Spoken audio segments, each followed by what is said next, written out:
O dia em que fui abduzido por alienígenas. Durante grande parte da minha infância, morei com meus avós em sua fazenda em Beeville, no sul do Texas, Estados Unidos. O ano era 1972. Eu tinha 12 anos e meu irmão mais novo tinha 10 anos. Meu irmão e eu dormíamos no meio da casa em camas de solteiro. A janela do nosso quarto dava para o leste, com vista para os 13 acres de campo que meu avô costumava cultivar para alimentar seus animais. Era primavera e o campo havia acabado de ser arado, sulcado e semeado. Naquela noite em particular, meu irmão e eu fomos para a cama por volta das 21 horas. No entanto, nenhum de nós conseguiu dormir. Antes de dormir, nós dois tínhamos visto alguns objetos estranhos voando pelo céu. Estávamos na companhia de adultos na época, incluindo meu tio, que era major no Comando Estratégico Aéreo. Um dos objetos parecia uma bola de fogo ardente. Meu tio relatou ao departamento de polícia, que disse a ele que o departamento de meteorologia afirmou que era um meteoro queimando ao entrar na atmosfera. No entanto, a esfera de fogo viajou de leste a oeste, atravessando o horizonte.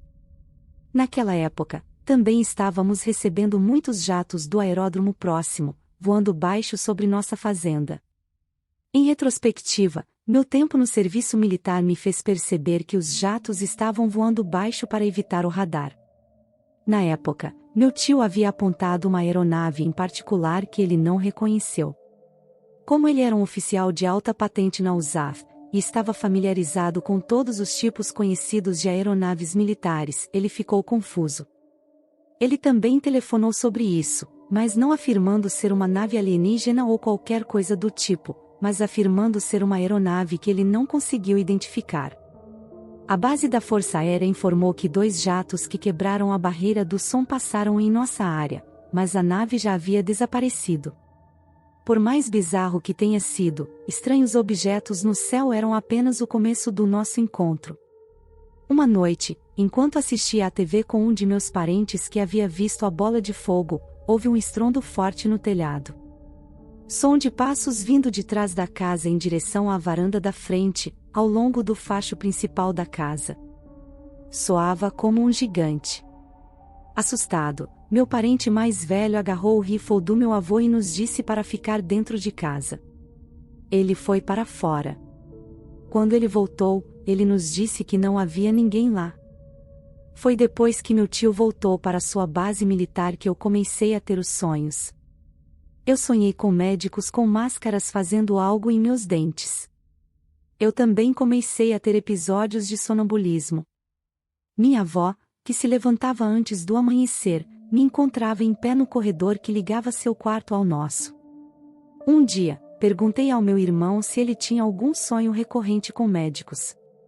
Ele me disse que ele tinha todas as noites. Prometemos um ao outro que da próxima vez que acontecesse, nós dois tentaríamos gritar para que acordássemos para ver se os sonhos eram reais. Era noite e meu irmão e eu havíamos acabado de deitar na cama.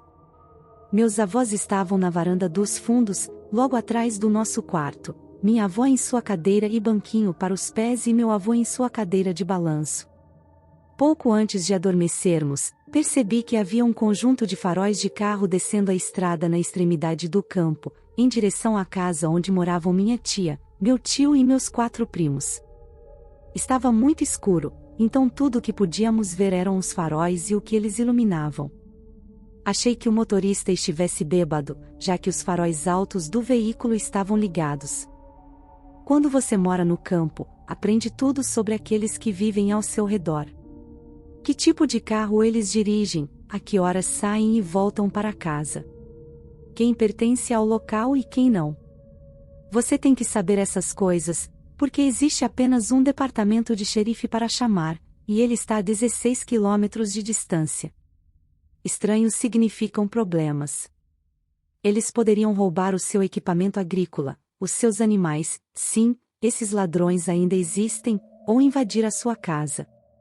A regra do campo é ficar de olho para o seu vizinho, na esperança de que ele retorne o favor. Meu irmão e eu assistimos os faróis irem para a casa do meu tio. Geralmente seus cachorros saíam latindo, mas dessa vez ficaram em silêncio. Eu imaginei que talvez eles estivessem dentro da casa. Enquanto assistíamos, os faróis pararam. Parecia que o veículo estava tentando se virar e voltar para o outro lado da estrada. Foi então que meu coração pulou um pouco, senti alguém nos observando. Como se soubessem que estávamos os observando pela janela. As luzes pararam e viraram em nossa direção. Eu brinquei com meu irmão que parecia que o bêbado iria esbarrar na cerca de arame farpado e ficar preso na vala de drenagem. Independentemente disso, as luzes continuavam vindo em direção à nossa casa. O idiota estava agora vindo através do campo. Ele deve estar realmente bêbado, eu disse ao meu irmão, e provavelmente teria que pagar ao meu avô pela cerca que ele havia destruído. O campo estava arado, mas os faróis permaneciam nivelados e lentamente se aproximaram da casa diretamente em direção à janela de onde meu irmão e eu estávamos observando. Eu me perguntava onde estavam nossos cachorros, que nessa hora deveriam estar latindo. Haviam mais 2 cercas entre o veículo e a nossa casa. Eu duvidava que o motorista passasse por ambas. Os faróis chegaram à primeira cerca e pararam. Ele já era, eu disse ao meu irmão. Então, para nosso horror, as luzes começaram a se levantar do chão e passaram por cima da cerca. Nós vimos isso muito claramente como as luzes estavam agora a aproximadamente 90 metros de distância. Nós gritamos ao mesmo tempo, monstro. Aterrorizados, chamamos nossos avós. A essa altura, o veículo produzia um ruído estridente, como motores industriais funcionando. Era tão alto que meu irmão e eu gritávamos a plenos pulmões e mal conseguíamos nos ouvir. Nós fugimos do quarto e nos escondemos debaixo da mesa da cozinha. Ainda não ouvíamos resposta alguma de nossos avós. A porta que dava da cozinha para a varanda dos fundos estava aberta. O esforço que levei para deixar o esconderijo, ir até a porta, fechar e trancar com quem sabe o que assistindo do outro lado, foi tremendo. Nós não estávamos seguros. Eu fiz o meu irmão parar de gritar, dizendo a ele que se não ficássemos calados, os monstros certamente nos encontrariam. Eu orei a Deus para enviar um anjo para nos salvar. Fechei meus olhos, coloquei meus dedos em meus ouvidos e esperei para ver se seríamos encontrados. Meu irmão parecia que estava em choque. Eventualmente o som foi embora, gradualmente, ficando mais distante. Chorei de gratidão por termos sido poupados. Eu ouvi meus avós conversando na varanda. Minha avó perguntou ao meu avô se ele havia fechado a porta. Eu me arrastei debaixo da mesa da cozinha e saí para onde eles estavam sentados. Por que eles não vieram para dentro de casa? Eles não tinham ouvido meu irmão e eu gritando, chamando por eles? Eles não ouviram a máquina. Minha avó parecia não ter noção alguma. Usando meu nome completo, ela me perguntou sobre o que eu estava falando. Mudando de tática, disse ao meu avô que tinha visto alguém sair da estrada e passar pela nossa cerca. Ele foi para fora e depois voltou dizendo que não havia ninguém lá e que a cerca estava intacta. Fiquei chocado, simplesmente não podia ser. Voltei para a cozinha para convencer meu irmão a convencer nossos avós do que havia acontecido, mas ele estava dormindo embaixo da mesa da cozinha. Eu o ajudei a voltar para a cama dele. Exausto, adormeci imediatamente. No dia seguinte, quando eu estava sozinho com meu irmão, pedi-lhe que viesse comigo para contar aos nossos avós o que havia acontecido. Meu irmão agia como se não entendesse. Quando eu relatei os eventos para ele, ele disse que não se lembrava de nada e que eu estava ficando maluco. Mas eu não estava louco, eu sabia o que havia acontecido na noite anterior. Por que eu era o único a me lembrar disso? Um mês depois, enquanto caminhava pela estrada para visitar meus primos, mais uma vez tive a sensação de estar sendo observado. Eu sabia exatamente onde procurar dessa vez para ver o que estava me observando. Estava acima de mim à minha direita.